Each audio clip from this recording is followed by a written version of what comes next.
Welcome to another episode of Adulting with Joyce Pring. And right now, we are actually set up here in Newark Studios. And we're very, very excited because for my first guest for today, we have Aurora Suarez. Aurora Suarez is a career and life coach who believes in the power of clarity, curiosity, connection, and courageous action in crafting a life you love. She is also a writer, author of the Sunday Night Journal, and founder of Write Away, an all-women annual writing getaway that aimed to spark inspiration.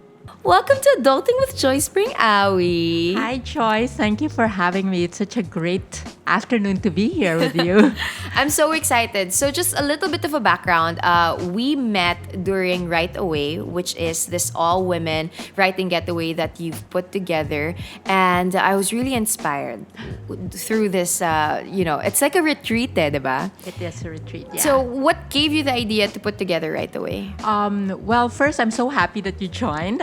That was maybe a year ago. A year ago, yes, 2018. Yeah, and so the idea behind that was I attended my first retreat in Bali in 2015, and when I was there, I felt it was so transformative for me to get away, to really focus on myself and what I wanted, and it was and it gave me a lot of time to write and reflect, and I realized that's what I needed at that point in my life, and I wanted. It was a dream after leaving Bali to actually set up a retreat that gave me that same inspiration, that same peace, that same calm for women in the Philippines. And this is because you've been a writer for so long, right? Well, I've been writing, but I haven't really been, I've only published the Sunday Night Journal, but I've been part of the publishing community for a long time. So I feel like one of my missions in my life has really been to nurture creativity and to nurture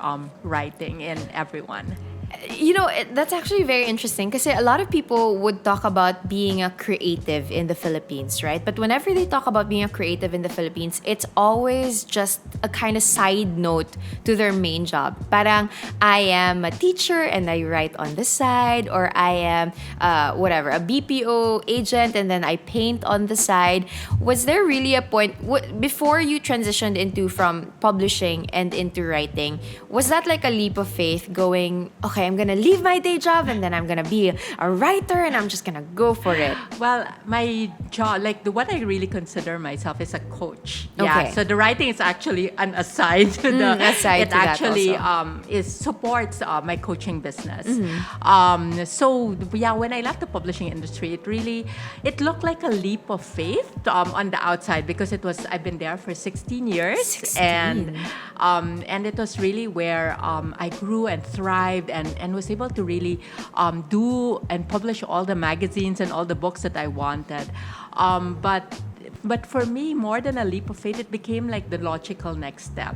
I had already done what I wanted in my career, and I thrived and grew, and I wanted to see what else was out there and what else I could do, and really to do things for myself rather than having to report to a boss. That's right. And I liked what you said there. It was the logical next step. Because I feel like for you to continuously grow and thrive, you always have to think of what can I do next that will not only bring me out of my comfort zone, but will also challenge me to be better. Because I think the constant problem of us being stuck in a rut, it always stems from being too comfortable. Alam mo yun, parang you're always just too comfortable. And so you're comfortable at first, and then eventually it becomes a rut because you don't know how to get out of it anymore, right? That's right. Yeah. And I think, being comfortable, sometimes that's what you need. Yeah. And I never judge people for wanting to stay in their comfort zone. But what happens is we sometimes have an inner voice. I guess it's like what Elsa heard in Frozen 2. There's an inner voice, there's an inner call saying there has to be more. And maybe it's time to jump into the unknown and really and listen to what's calling you. But that is really, I'm not gonna lie, that is incredibly uncomfortable. Yeah. And for a lot of people, it's better to just head back and That's go true. back to the comfort zone. But beyond the discomfort is, just a place of possibility.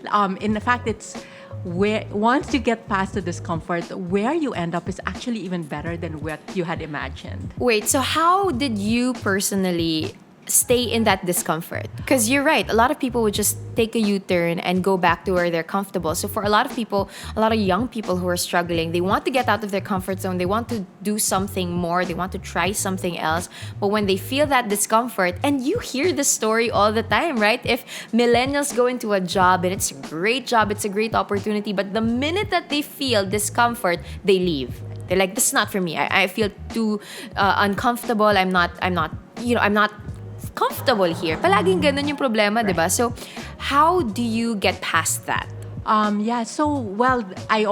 have to let you know, I also I went back to corporate as well. I tried other jobs before I really made a commitment to then pursuing this path of being a coach. So I think the first thing is, number one, is notice it and acknowledge it and honor it and honor that, yeah, it is uncomfortable, and it's uncomfortable because it's new. And know that that's part of newness. Yeah. That there is discomfort that comes with that. The second piece is really make a commitment. And that making a commitment is not just to yourself, but actually it's making a commitment to your future self. That's right. It's actually making a commitment to the vision you have for your life. That if you actually stay on this path, yeah, it might not go where you think it might. In fact, you might even fail. But then, because there are no promises, right? That's right. But number one is you have shown yourself that, hey, I can do this. I've made a commitment. And where you end up, you will either learn or you will and grow, or you will be in a place where you're like, oh my God, this is even better. And then when you feel yourself faltering and like, oh, I just want to go back, and be comfortable, seek the support of people who believe in you. Yeah. And who can remind you why you're doing that. And in fact, that's the most important piece, is know your why. Why did you move? Why did you leave? Yeah. Know that and always connect with that, because that why will propel you to keep going. Yeah. And it is not easy. I admire people who do it, and I've done it. But when I think about it, I'm like, oh my God, that was really just courage every day. Just, okay, I'm more committed to this path than I'm committed to comfort. That's so nice. That's our tweetable for this first part of the episode. I'm more committed to my why. To my why than to my comfort. comfort. I love that. And I think I also liked what you touched at kanina, which is you take it day by day, right? Because I feel like the common misconception that we have when it comes to making that transition or doing something that will make you grow and thrive is that it has to be a big change agad-agad. That you take this one huge step and then your life is changed forever. But when you really look at things that change your life or new paths that you take in life, it's always one day at a time. It's getting that courage to finish this day, realizing that, okay, I'm gonna go through this day because I have my why in my head and in my heart, and I'll continue focusing on that just to get through this day, and then I'll worry about tomorrow when tomorrow comes. Right? Yeah, totally. I'm a believer. In fact, when I work with clients, I think they want like okay, when am I gonna leave my job? When am I gonna get Big step ka agad. Yeah, but I'm always, let's go with small steps done consistently. Really building those habits, because courage doesn't happen overnight. That's Courage right. is a habit. Commitment is a habit. Thinking positive thoughts is a habit. All of these things, this is not something that you do and immediately you are transformed. This is really things that you take day by day, and you don't know, just by taking that small step, you find yourself so far from where you started, and you're like, oh my God, that was just me, step by step, day by day, even breath by breath. That's right. Yeah, so it's Moment by moment by talaga. moment talaga. Yeah. Oh, I love that. I feel like I'm already in a session with coaching from you. So a lot of people also know you as a career and life coach. Right. Tell us about how you started in this business. Yeah, so when I left my publishing job, I found this thing. I went through some difficult challenges in my personal life, and I worked with a counselor to heal from those difficult challenges. And for me, it was really, wow, he really literally changed my life. And he helped me get to the other side. Wow. And I said, oh my God, what a gift to be able to do this for people. but I said, but I don't want to work with grief relationships. Like those, I feel was just, very heavy. It felt very burdensome for me. And I guess it would also have been a trigger for me having just gone through them myself. So I was looking on the internet, as all searches start, whether you're traveling to a new place or traveling to your next change in life. So I was looking, and then I found this thing called coaching, and I said, what is this? And it was about helping people and helping women become better than they are and helping women become who they're meant to be. And for me, I was like, oh my God, that's a job. People pay you to do that. I said, oh my, I can do that. Yeah. And so I trained. So it was I took a 10-month coaching program in the US. And Did you stay there? no, it was, I did also a retreat right away. So there's a retreat, and then everything was distance. So for 10 months. And I had to complete, before I got certified, I had to complete 60 hours of coaching. Wow. Yeah, just to make sure that, I learned, and then there are tests. It's pretty hardcore. But after that, I was a coach. Just very fun, very And now fulfilling. now you are a career and you're a life coach. How long have you been doing this for now? So I was certified in 2015, but I started doing this full time in 2017. Again, discomfort. That's it takes right. a while. So it took even a while for me to really. In fact, I think that was the bigger leap. Is really saying yes to being a coach full time. And I like that because there's a transition period. Right. Because I feel like a lot of people would always feel like you get out of something and then immediately you have to be settled into the next thing, right? But there's always that 2-year, 3-year transition period where you go, okay, I'm slowly getting into the vibe of this whole thing. I love the idea of career and life coaching because, as you said, you don't have to be in that space of grief and loss to ask help from someone. So what would be the constant questions, or I guess constant things that your clients would like to improve on? Right. So I've coached everyone on everything from weight loss. Talaga? Yeah. So weight loss to sticking to a diet, sticking to an exercise program, to should I leave my job? That's a big one. Another went to me and said, I'm celebrating a milestone birthday next year.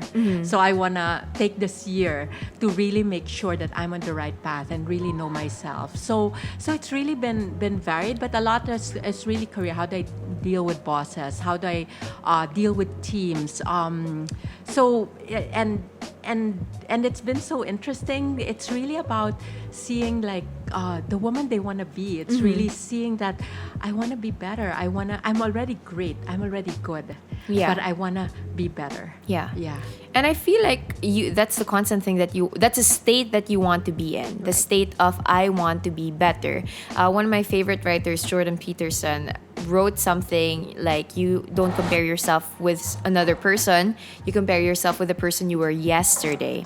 And with growth, that's the constant mindset, right? To always compare yourself to the person you were yesterday.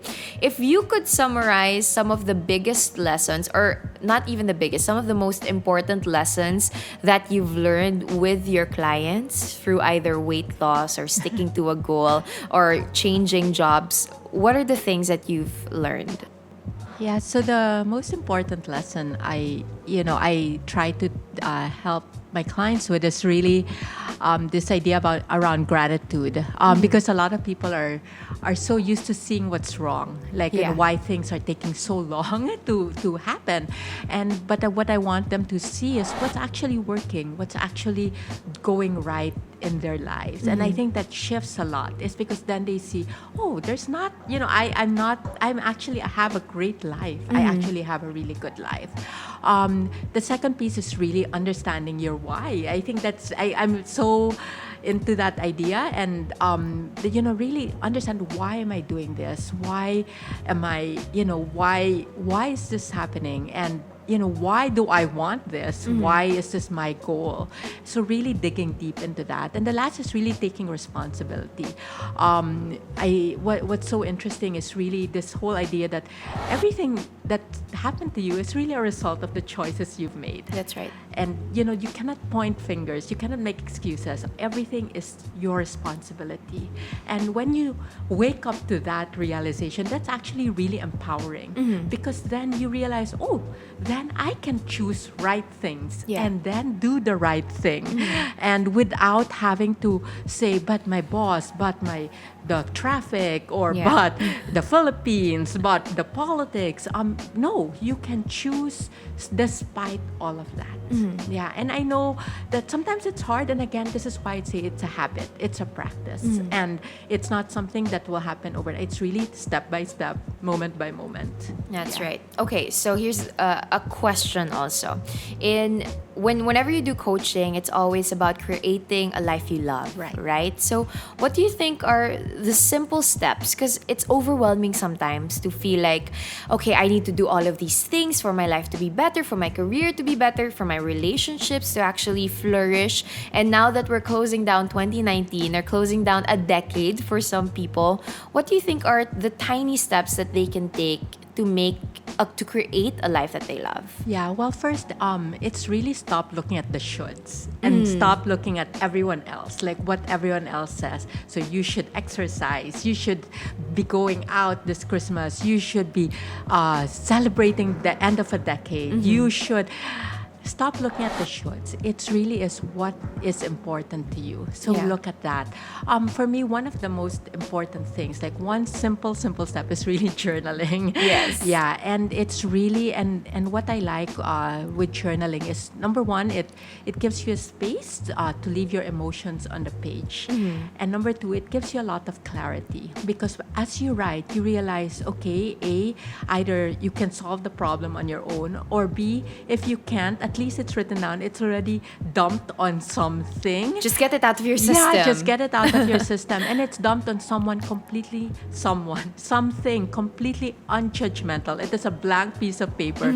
It's not going to say anything to you. And you can write all the bad words. You can honor all the feelings, from anger to grief to sadness to excitement to joy. Just put all of that on the page, and I think that is a great first step to crafting a life you love. And through writing, you can also say, oh, this is what I like. This is what's interesting for me. This is what I'm curious about. And I like also that I personally journal almost every day. Every day actually talaga dapat. Wow. But then, it gets, when I get home and I'm super tired, I don't get to do it. So I try to find a way around it, which is I do it in the morning. So the next morning I write about the day that had happened to me. And this is something that a lot, if not all of the successful people would constantly talk about, that journaling changes lives. And the Sunday Night Journal is something that you authored, and I love that it has a lot of writing prompts in it. And today Aoi also brought her first ever journal. So before we go into the Sunday Night Journal, tell us about your first journal. When did this happen? Okay. And what's inside? Yeah, so this is my first journal. It was actually it was a Christmas gift given by my brother. Oh my God. I wrote it. It says, so my first was like, Dear Diary, I am in grade 6 and I'm 11 years old. Wow. Yeah, so that was it. So yeah, it's actually so cute. Like it has stickers. Private property. Yeah, keep out. So I brought it, and what I think what was the way I started was really like Joyce. I wrote every day what happened, and which is great for a lot of people, but sometimes I found it, in fact, even in grade 6, I found it unsustainable. So I actually would just write when there would be things that would be interesting or exciting that would happen to me. So what I did recently was to come up with a brand, which is my brand, called the Sunday Night Journal. And the whole idea behind this was I know that there's this whole thing called the Sunday Night Scaries, where when the sun goes down on a Sunday night, you've already start dreading. Even if there's still the rest of the evening ahead of you, you're already starting dreading the Monday morning, because you know that's when you'll have to wake up early to go to the office. And I said, wait, there has to be another way. There has to be another way to start the week on the right foot. And I said, oh, what if we have a Sunday night self-care ritual, and it will center around the practice of journaling. So the Sunday night journal really starts with you taking a shower, doing your skincare routine, putting on your face mask, and then taking the time to start journaling. So this is my filled up journal. And so what happens, let me look for a blank page. So what happens is there's a page here which has a prompt. What's the prompt? So this one is, what has to change so I can have more of what I love in my life? And here's another prompt. When people meet me, I want them to feel blank. Am I doing that now? What can I do to bring more of that into my interactions with others? So a lot of really deep questions, or what do I need to let go? What creative activities are calling to me? So just a whole a lot of different prompts. And then there are the ones who are constant prompts also, right? yeah, so here on the left is like it changes weekly. Sorry, on the right changes weekly, and on the left is a constant weekly review. So there's a space where you go through your week, what went well and what could have gone better. And this is really comes from a Silicon Valley practice called retrospectives, where they really look at, in a meeting, really look at their week and say, hey, what went well and what could have gone better. And you don't have to work in Silicon Valley to do that for yourself. And there's spaces to write down 3 things I'm grateful for, 3 things I'm excited about, and 3 things I want to accomplish. And this 3 things I'm looking forward to with this little spot here. What I love about this is if I'm feeling like I haven't filled this up in weeks, I'm like, ooh, wait, why am I not excited about my life? Like, that's actually for me a thing that, okay, I'm not so excited. And it's a wake-up call, time to shift, time to add some excitement. And you can do that for yourself. You don't have to wait for someone to do that for you.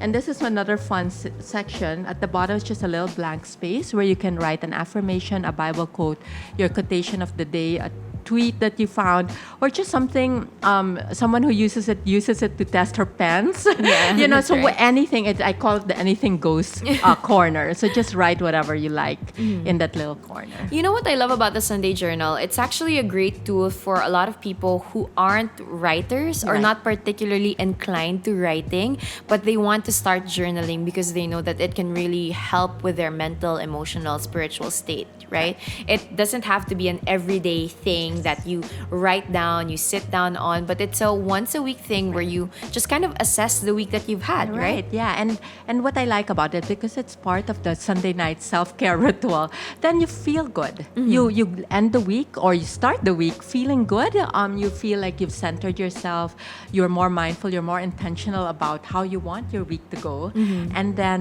and hopefully have a good sleep. And then the whole idea is that when you start feeling good, then you make everyone around you feel good. Imagine that when you go to work in the morning, your first thought is not, oh my God, it's Monday, but oh my God, it's Monday. Yeah, that's right. And so, greeting the guard, greeting the guy who serves you coffee, your team, when you enter, they're like, oh, good mood si ma'am. And imagine that, what that will change, how that will change their lives already. I mean, the first moment can already wreck or make someone's day. Not just yours, but someone whose life you've just touched. That's right. Yeah. And let's be honest, disposition changes everything. Your disposition in life, the way that you look at life, your perspective on a Monday, whether it be, I'm so excited for Monday, or oh my gosh, Monday is just another day before Friday, right? You can think of life very differently, and the way that you place yourself in the beginning of anything, whether that's your day or the beginning of your week or your month or your year or your decade,